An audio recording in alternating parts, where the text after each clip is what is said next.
593. ¿Qué problemas puede tener un escritor para necesitar ser abogado? Imagínate, es muy buena pregunta.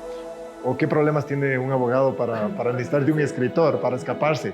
Esa también es importante, sí, porque, a ver, creo que son dos profesiones complementarias, muy complementarias. Creo que tanto el periodismo con la literatura como el abogado con la literatura, las leyes con la literatura encajan muy bien.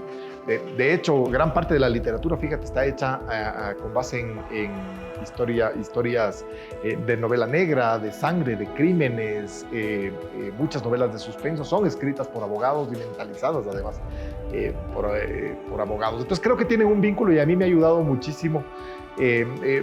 Para ciertos casos en general, como el de Desnudo Oscuridad, por ejemplo, que fue una historia que partió de expedientes judiciales, no tanto en esta, pese a que compartíamos la profesión con Manuel Antonio Muñoz Borrero, y de alguna forma eso me ayudó quizá a comprender un poco más de esa mentalidad que tenía él, ¿no? No tanto de diplomático, porque yo no he sido diplomático, pero sí de abogado, y los abogados tenemos esa mentalidad jurídica de tratar de resolverlo todo y de saber en dónde están las pruebas y las evidencias de lo que necesitamos demostrar.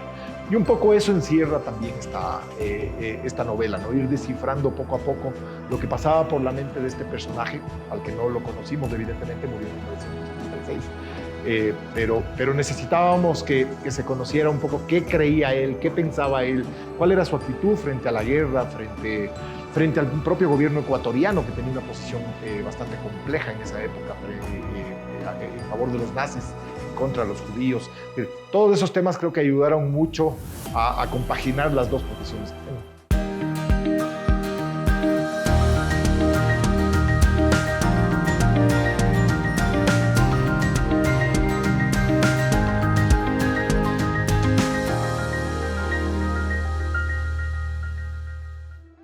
Hola a todos, bienvenidos a Book 593 Escuela, el segmento de Cifu TV que nos presenta a los autores y autoras ecuatorianos para que sean ellos los que nos cuenten cómo han escrito sus novelas, hablar con ellos de literatura y sobre todo poder saciar todas las preguntas que tenemos de los libros, de la lectura. Yo tengo el gusto de tener a Óscar Vela para hablar de su libro Ahora que cae la niebla. Óscar es de 1 año ya de este libro y sigue sonando, y creo que cada vez más, porque recién los ecuatorianos nos estamos enterando del personaje que protagoniza esta novela y que protagonizó la historia real de la Segunda Guerra Mundial, un ecuatoriano salvando judíos en la Segunda Guerra. ¿Cómo diste con esta historia, Óscar? Bienvenido. Muchas gracias, Andy, te agradezco. Por suerte sigue sonando, sigue cada vez con más fuerza, y creo que es en gran parte por eso precisamente, ¿no? Por el gran personaje que es Manuel Antonio Muñoz Borrero. Bueno, yo lo descubrí hace algunos años, en realidad, por notas de prensa cuando se le designó justo entre las naciones. Leí mucha información sobre él, luego conocí un pequeño museo que hay en el Colegio Einstein de Quito sobre él, sobre sus temas personales y sobre todo el trabajo que desarrolló, sobre todo durante la Segunda Guerra Mundial. Bueno, y a partir de eso decidí escribir la historia, y esta es la novela que tiene ya 1 año de publicada justamente ahora estos días. ¿Cuál fue tu primer interés con esta historia? Me impactó mucho, evidentemente, ¿no? Esa primera noticia de un ecuatoriano designado justo entre las naciones era como, a ver, ¿y por qué? ¿Qué pasó? Luego, claro, ya te enteras de la salvación de un grupo importante de judíos, probablemente 900 o 1000 o algo así, de la expedición de pasaportes que eran falsos, además. Me interesé enseguida, escribí una pequeña crónica en El Comercio, en mi columna de los domingos, y a partir de esa crónica se desarrolló todo. Yo ya tenía en la cabeza la idea de, me encantaría escribir una novela sobre este hombre, ¿verdad? No sabía por dónde iba a comenzar porque no conocía a nadie vinculado. Y de pronto me hicieron una llamada de teléfono, una persona que le había encantado la novela, y era un sobrino nieto de Manuel Antonio, que estaba cerca de morir, Enrique Muñoz Larrea, un historiador ecuatoriano. Y él me propuso escribir la historia, y fue de alguna forma el que me empujó a escribir la historia de su tío abuelo. En la novela también nos cuentas de otro personaje que te motiva a continuar esta historia. Es un personaje al que tú mantienes en secreto su identidad, y es un cazador de nazis en su pasado. ¿Cómo fue la llegada de este personaje? Porque entiendo que existe, ¿no? Hay una parte de realidad con este personaje. ¿Qué nos puedes hablar de él sin revelar lo que no quieres? Sí, a ver, el señor K es el personaje que a ver, es un personaje real, yo lo comento. Desafortunadamente no pude nunca revelar el nombre por pedido del mismo, porque tiene una historia particular y sobre todo tiene un vínculo muy estrecho con un par de personajes de la novela y concretamente con Manus Diamant, que es un lindo personaje de la Segunda Guerra Mundial. Es el hombre que ayudó a capturar a Eichmann a través de conseguir una fotografía de este hombre que no se dejaba fotografiar nunca y del cual casi no se conocía nada, salvo la gente que le había visto. Y como tú comprenderás, la gente que le había visto eran o los alemanes o los judíos que murieron. Entonces, claro, de él no se tenía mucho conocimiento en la guerra. Cuando se terminó la guerra, sabiendo que Hitler había muerto y los grandes jerarcas habían muerto, el que quedaba de los líderes más importantes del nazismo era Adolf Eichmann. Y se sabía que estaba vivo, pero no se sabía en dónde. A este hombre se le contrató con una misión muy particular, y era enamorarle a la mujer de Eichmann, que vivía todavía en Austria en ese momento, para ver si descubrían alguna fotografía que les permitiera identificar a Eichmann en algún rincón del mundo. Entonces, claro, esa historia era fascinante, a mí me encantó. Siempre pensé que este hombre era un gran personaje, Manus Diamant, también cazador de nazis. Y bueno, y de pronto un día conocí al señor K. Yo en realidad ya lo conocía de antes, era un buen amigo mío, pero yo no sabía esta historia que lo vinculaba con la guerra, no tenía idea de esta historia. Él tampoco sabía que yo estaba escribiendo una novela, y yo se lo comenté en una reunión social. Y entonces ahí me dijo, bueno, entonces tenemos que juntarnos, comenzamos a conversar, y él me soltó la historia, con la condición de que nunca revelara su nombre. Por eso está encubierto de alguna forma el personaje en el señor K, que no tiene inclusive la edad de este personaje, está un poco distorsionado. Pero claro, toda la historia es real, y el personaje también es real. Es una historia fascinante, la verdad. ¿Qué otras consecuencias tuvo el pueblo ecuatoriano de esta decisión de que nos fuimos al lado nazi por el presidente Arroyo del Río? A ver, fíjate que esa historia es muy particular y nos toca directamente como país. Hasta 1941, hasta diciembre de 1941, el Ecuador estaba alineado directamente con los nazis. Arroyo del Río, como tú dices, y Julio Tobar Donoso eran profascistas. En ese momento, para descargo de ellos, también es importante decir que no se conocía a ciencia cierta lo que estaba pasando todavía en Europa. No se revelaba todavía el horror de los campos de concentración, pese a que ya existían los campos de concentración y ya había muerto mucha gente allí. Y entiendo que había un poco la esperanza de que nos ayudasen en la guerra que teníamos con Perú, en el conflicto. Ese es el tema político concreto, claro. Nuestros vecinos y los norteamericanos ya habían mostrado que estaban a favor de Perú, y si Perú tenía que llevarse todo el Ecuador, que lo haga. Así es, y de hecho el desenlace, digamos, de la historia nuestra con el conflicto con el Perú se produce precisamente porque Estados Unidos, luego del ataque a Pearl Harbor, decide entrar a la guerra definitivamente. Acuérdate que estuvo siempre pendiente, no entraba. Los ingleses le rogaban casi que entrara a la guerra, y los Estados Unidos decidían que no, hasta el ataque a Pearl Harbor. Luego de ese ataque decide Estados Unidos entrar a la guerra, pero decide entrar a la guerra sin conflictos en el traspatio, en el patio trasero de su casa. Y el conflicto que tenía ese momento entre manos era el conflicto peruano-ecuatoriano, que era un conflicto pequeño, pero que de todas formas estorbaba. Y entonces ahí es cuando se produce casi de apuro. Rápidamente nos dicen, bueno, todos venden acá, vamos a firmar el famoso protocolo de Río de Janeiro, y aquí no quiero una sola bronca en mi casa o en el traspatio de mi casa mientras yo voy a ir a la guerra. Y además todos tenemos que plegar a la guerra, porque se comienzan a descubrir, además en ese entonces, también esto es importante, se comienzan a descubrir los horrores del nazismo, del fascismo, los horrores de los campos de concentración. Se produce el incidente de Lidis en Europa, donde se masacra a todo un pueblo, y eso sale por primera vez al mundo como noticia. Pues claro, el gobierno ecuatoriano tiene que firmar el protocolo por un lado, y dar el paso atrás. Y dar el paso atrás y plegarse más bien a los aliados, evidentemente desconocer a los alemanes. Y ahí se produce otro fenómeno interesante, que es que inmediatamente el gobierno da un giro tan radical que comienza a expulsar a los alemanes del Ecuador, ¿sí?, para tratar de mostrar otra cara, de una forma además espantosa también, porque expulsan no solo a los alemanes, sino a todas sus familias y a los ecuatorianos que eran descendientes de alemanes, entre esos Heinz Müller-Freile, que fue canciller de la República, un político muy conocido, que tenía 4 años de edad en ese momento, y Heinz es uno de los expulsados con toda su familia. Heinz es de Guayaquil. Su padre y su madre eran guayaquileños, su abuelo alemán, y ellos son parte de los expulsados, y les toca regresar a la Alemania en medio de la guerra, que es todo un conflicto también social y humano tremendo. Y bueno, esos son un poco los acontecimientos políticos de ese momento del Ecuador. Tu visión de las leyes, del estar constantemente con culpables y con inocentes, hace que nos puedas contar esta historia, porque hay dos personajes que buscan justicia a su modo. Está Manuel Antonio, que salvó vidas, sacó judíos arriesgando la suya propia, porque sabía que no era justo que vayan a estos campos de exterminio. Y está por el otro lado este cazador de nazis que hasta viejo te sigue buscando a ti y a todos los que puedan ayudarle a hacer justicia. ¿Cómo entender estas dos formas de buscar justicia? A ver, la de Manuel Antonio yo la entiendo, yo la comprendo desde el lado humano, puramente humano y de un hombre que tenía unos valores enormes, ¿no? Porque él se jugó su cargo, era un hombre que tenía una situación económica bastante modesta en Estocolmo siempre. Y pese a eso, fíjate, pierde su cargo. Él nunca se imaginó, evidentemente, que iban a destituirle por salvar judíos, pero la posición política del gobierno fue esa. Le destituyen y se queda sin trabajo. Él comenzó a hacer traducciones entonces para ciertas embajadas amigas, Colombia, Brasil, etc. Era un hombre que hablaba 5 idiomas, entonces le permitía al menos traducir. Y gracias a eso él sigue además expidiendo los pasaportes, porque le destituyen en el 41, pero él expide pasaportes hasta junio del 45. Le emiten los últimos pasaportes, es decir, cuando se acababa la guerra. De hecho, ya se había acabado prácticamente la guerra. Y Manuel Antonio siguió expidiendo pasaportes absolutamente falsos, evidentemente. Y ya no lo hace por su trabajo. Unos papeles, no, pues lo hizo por ese sentido de humanidad, de caridad, de cuántas cosas podrán haber pasado por su cabeza. Él estaba ya comprometido con la causa de esta gente que necesitaba escapar de Europa. No te olvides que lo más importante de este tema es que la expedición el pasaporte era la única posibilidad que tenías de salvar la vida en la Segunda Guerra Mundial, porque los judíos fueron declarados apátridas muchos años antes, inclusive de la guerra, del inicio de la guerra. Y entonces, cuando tú tenías un pasaporte de un estado neutral, teóricamente como el Ecuador en ese momento, te mandaban por el océano. Podías tú salir de Europa. Era la única posibilidad que tenías de escapar de Europa. Si tú no tenías pasaporte, no tenías identidad, no tenías nombre, no tenías documentos, no tenías nada, te recluían en los campos de concentración y probablemente terminabas muerto.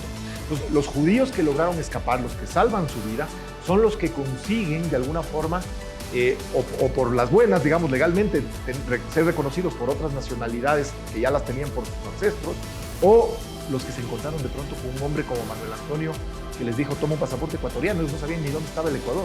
Nunca vinieron, de hecho, al Ecuador. Ellos no conocieron el Ecuador, porque como eran documentos falsos, no podían entrar tampoco acá. Terminaron casi todos en los Estados Unidos o en Israel. Y de allí un poco se siguió la pista para encontrar esta historia. Entonces, eso respecto de Manuel Antonio. Y respecto del señor K, es de esa historia que es, digamos, es fascinante, pero también termina siendo un poco perversa, ¿no? Y es toda la persecución brutal que hubo después hacia el nazismo y hacia los jerarcas nazis, que en su gran mayoría terminaron en América. En Argentina, en muy buena parte, ahí estuvo Eichmann y la gran mayoría de ellos. Mengele, por ejemplo, también estuvo en Argentina. Y luego se movieron por toda América. Chile especialmente, Paraguay, el sur de Brasil. Terminaron en Ecuador también, 2 o 3 personajes bastante importantes del nazismo terminaron en Ecuador y de aquí desaparecieron un buen día porque parece que les identificaron. Ese sentido de justicia que de alguna forma colinda con la venganza, ¿no? que era también lo que buscaba de alguna forma el pueblo judío. Y no es tan reprochable después de todo lo que pasó, es decir, yo no me voy a alinear con esa venganza. Por ejemplo, yo no estuve de acuerdo, o no estoy de acuerdo hoy, no viví entonces, pero no estoy de acuerdo con que le hayan ejecutado a Eichmann, pero le ejecutaron, terminaron ahorcando en Jerusalén. Es decir, yo no estoy de acuerdo con la pena de muerte por obvias razones, pero claro, reprochar ese comportamiento luego de todo lo que sucedió también nos pone en este lindero un poco gris, ¿no? de las cosas. Ese es el sentido de justicia que tenía el señor K. Y todos los que se dedicaron luego a perseguir a los nazis y a descubrir en dónde se ocultaban, buscando evidentemente que no queden en impunidad.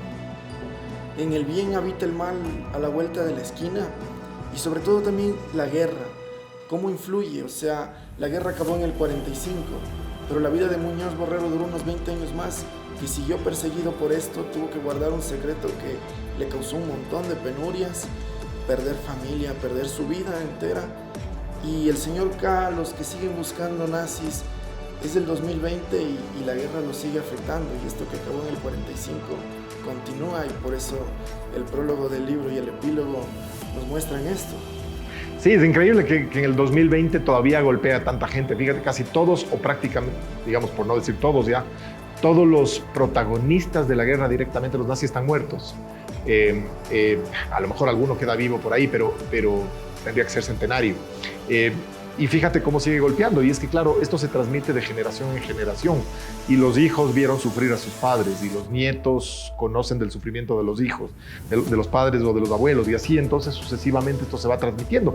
Y creo que es bueno que se transmita porque la humanidad, de alguna forma, siente este rechazo hacia lo que pasó en aquel momento, porque siempre el ser humano tiene la tendencia de repetir los actos, sobre todo los más desafortunados de la humanidad. Estábamos la otra semana con Jorge Ortiz, hablando de sus relatos de la historia, y él arranca sus libros con una frase de Aldous Huxley que dice, que advierte que a ningún pueblo le sirvió nunca leer de la historia. Es que no aprendemos.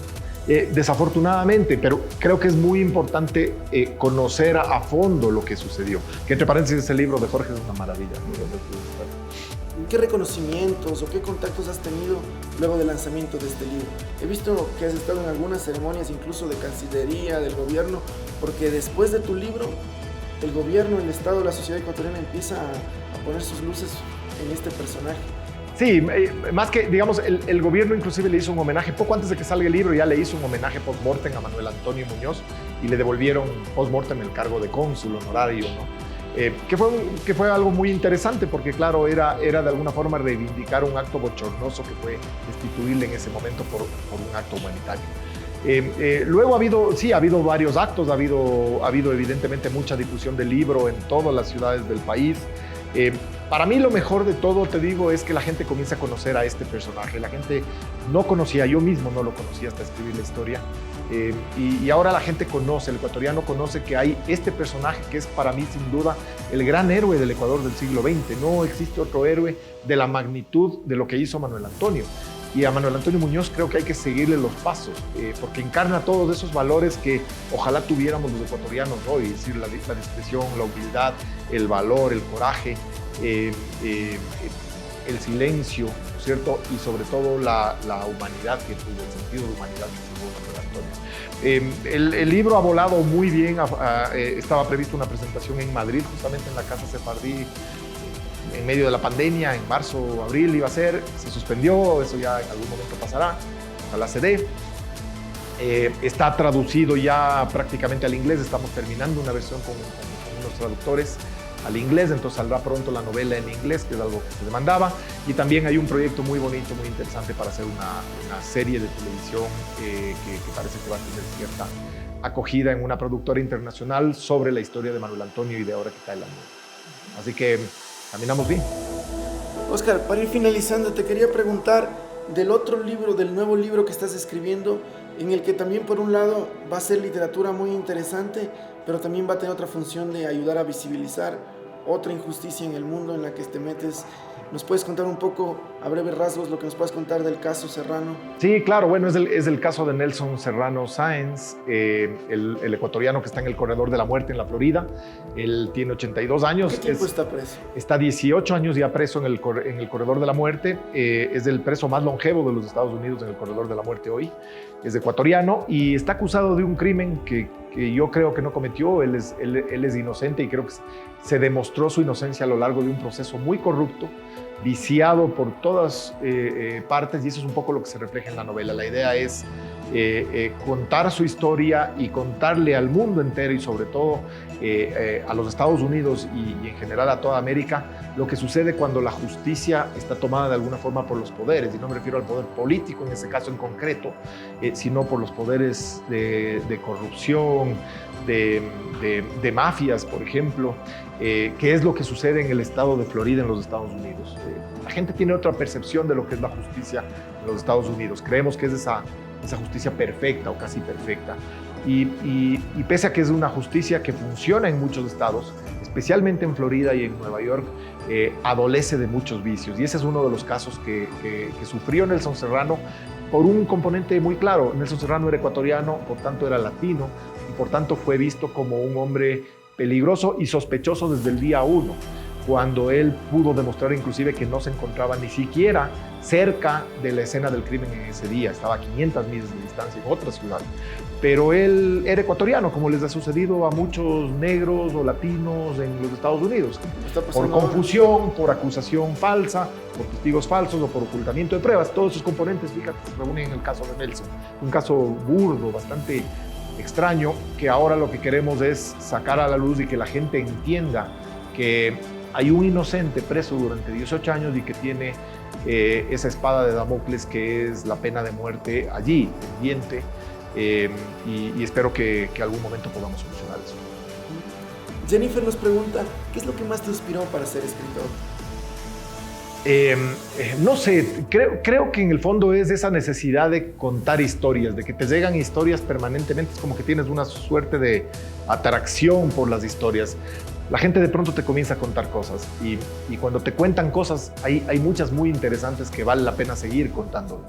Yo creo que fue eso, esa necesidad de contar esas historias que de alguna forma me llegaban y me llegan y me siguen llegando y que probablemente contribuyen en algo, por ejemplo, a sacar a la luz a Manuel Antonio Muñoz o a descubrir, por ejemplo, en Náufragos de Tierra un poco cuál fue el verdadero sentido de la Revolución Cubana, qué había detrás, qué era el liberalismo y no el comunismo, o ahora el caso de Nelson, por ejemplo, tratar de sacar a la luz y ojalá lograr que se hiciera justicia en algún momento. Y finalmente, Oscar, te quería preguntar, ¿qué libros ecuatorianos estás leyendo últimamente en este 2020? A ver, estoy justamente ahora comenzando El vuelo de la tortuga de Ernesto Carrión y estoy por empezar estos días también Las voladoras de Mónica Ojeda. Tengo excelentes referencias de los dos, además muy buenos amigos, pero sobre todo extraordinarios escritores. Y tengo mucha fe, me han hecho grandes comentarios de la novela de Ernesto y del libro de cuentos de Mónica, así que esas son mis lecturas ahora incluidas. Vamos a estar sorteando un ejemplar para un afortunado ganador que se lo lleve con tu firma para que pueda descubrir esta historia de Manuel Antonio Muñoz Borrero. Y Oscar, espero tenerte aquí pronto con el libro de Nelson Serrano y sobre todo ojalá que las buenas noticias de que puedas ayudarlo a salir libre. También eres su abogado y ojalá que te vaya bien tanto en la justicia como en lo literario. Ojalá, Andy, te agradezco muchísimo, muchas gracias por la entrevista y espero que esos deseos se cumplan pronto y nos veamos para celebrar que efectivamente se hizo justicia en ese caso. Esperemos que sea así. Va a ser entonces un libro doblemente ansiado, Oscar, y muchísimas gracias por estar aquí. Muchísimas gracias a todos por acompañarnos. Esto fue Book 593 Escuela. Recuerden que Book 593 es el programa que desde la mitad del mundo pone al planeta a leer. Estamos sorteando este ejemplar durante esta semana. No se lo pierdan, se lleva la firma del gran Oscar Bell. Books 593.